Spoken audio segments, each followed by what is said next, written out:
Winona, LaDuke, and many other Native Americans lived within the Great Sioux Reservation that is protected by a treaty signed in 1868. This treaty protects the tribe's land, resources, water, culture, and anything else that's necessary for the tribe to thrive. In 2005, the Trans-Canadian Corporation proposed a series of pipelines that would run from Alberta, Canada to Houston, Texas through the reservation. This carried crude sand oil. This is not the type of oil we're used to seeing coming from the Middle East. This is very dirty oil that requires 3 times the emissions to produce the refined oil that you and I use today, creating a larger carbon footprint. In 2009, protests began to build, a lot of them being helmed by LaDuke herself. She was arrested many times and had multiple restraining orders from multiple pipeline companies.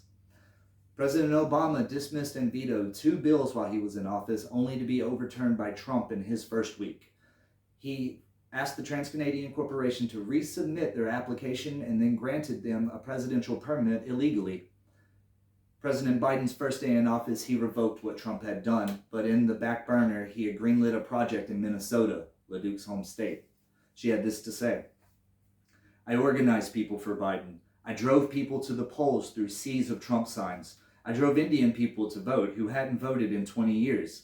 And what did we get from Joe? A pipeline shoved down our throats." The Rosebud Sioux tribe president, Rodney Bordeaux, had something similar to say, although a bit nicer.